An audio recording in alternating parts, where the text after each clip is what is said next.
A continuación hablaremos de los derechos digitales de niñas, niños y adolescentes. Y para esto es importante que comencemos por el principio, por los derechos humanos. En 1948 fue la Declaración Universal de los Derechos Humanos. En ese momento, los seres humanos empezamos a ser concebidos como sujetos titulares de derechos.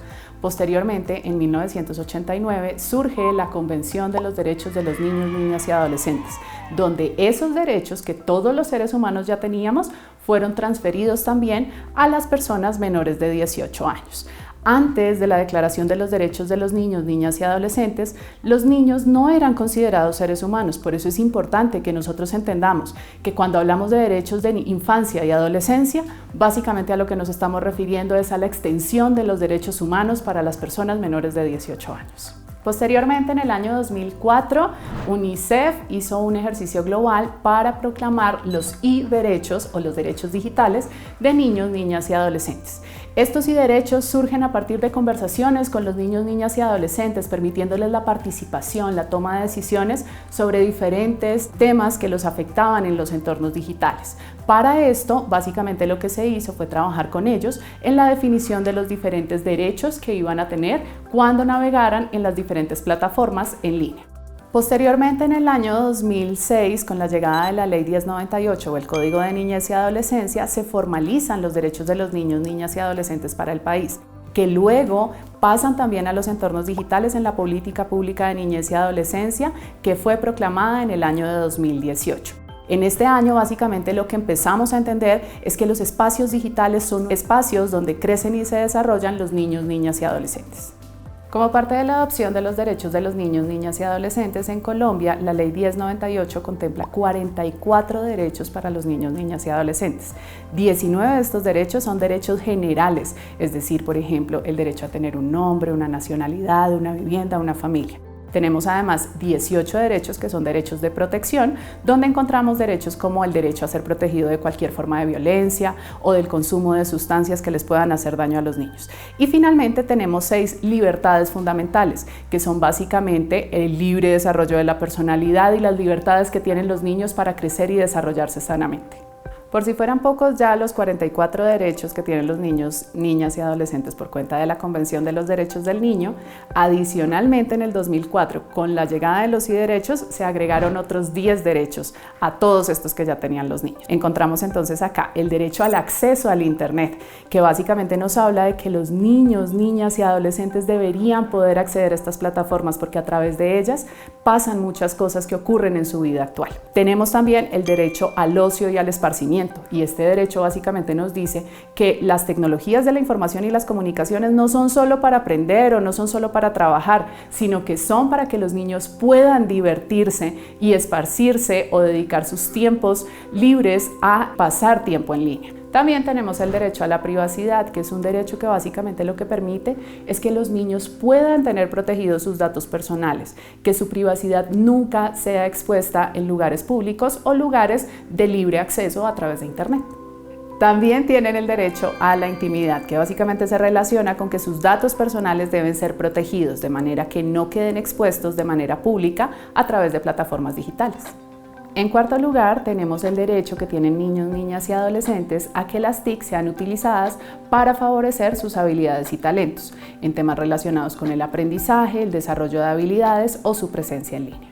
El quinto derecho se relaciona con que las TIC sean utilizadas para favorecer la creación de un mundo mejor, donde existan más oportunidades para los niños, niñas y adolescentes, para sus familias y para las personas que los rodean.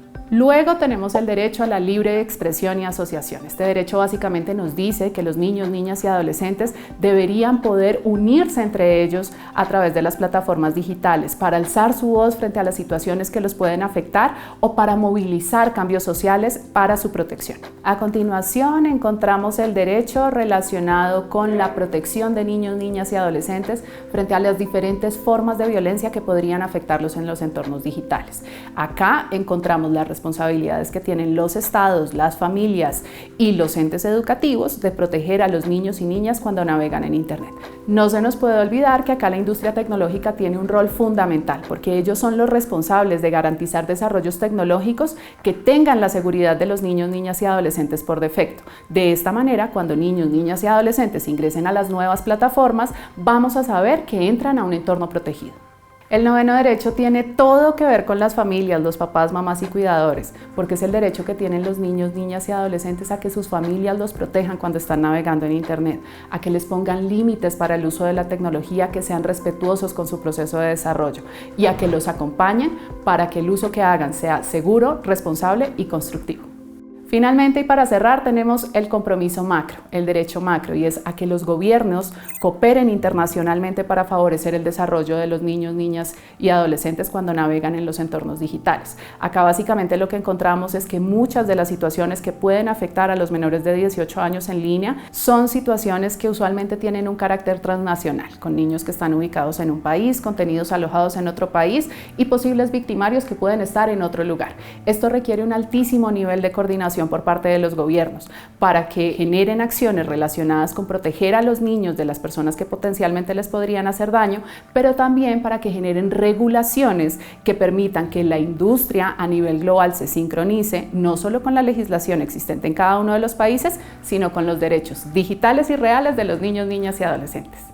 Es fundamental que papás, mamás, cuidadores y en general los adultos que estamos alrededor de los niños garantizando su educación, los eduquemos para conocer sus derechos, no solo los derechos de los que nos habla la Convención de los Derechos de los Niños, sino también los derechos digitales, de manera que nosotros podamos lograr unos ciudadanos digitales que sean críticos, que sean comprometidos con la garantía de sus derechos, sino que además nos ayuden a hacer de Internet un lugar seguro para todos. Con respecto al tema de que existan tantos derechos, los 44 derechos básicos de los que nos habla la Convención, más 10 derechos que son los derechos digitales de los niños, niñas y adolescentes, hay muchas personas que dicen es que los niños tienen demasiados derechos, no deberían tener tantos. Pero como ya lo vimos, no es que los niños tengan demasiados derechos, tienen los mismos derechos que tenemos todos como seres humanos. Adicionalmente, el hecho de que los niños tengan todos estos derechos no implica que no tengan responsabilidades. Lo que ocurre es que los niños deben asumir esas responsabilidades dependiendo de su nivel de desarrollo. En la medida en que ellos van desarrollando sus capacidades, van a poder asumir cada vez más responsabilidades y la ley colombiana así lo contempla. Si bien es cierto que todo derecho implica un deber, es fundamental que los adultos entendamos que el hecho de que los niños cumplan o incumplan sus deberes no tiene ninguna relación con la garantía o no garantía de sus derechos. Los derechos de los niños, niñas y adolescentes, tanto los de la Convención como los derechos digitales, deben ser garantizados en todo momento y los adultos, el Estado, la sociedad, la empresa privada debemos propender por la garantía de derechos.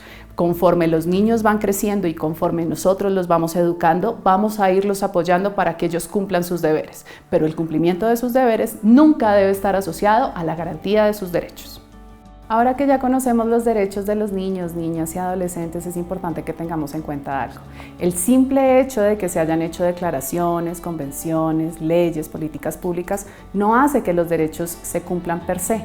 Es importante que cada uno de nosotros actúe para cumplir y garantizarle los derechos a los niños, niñas y adolescentes.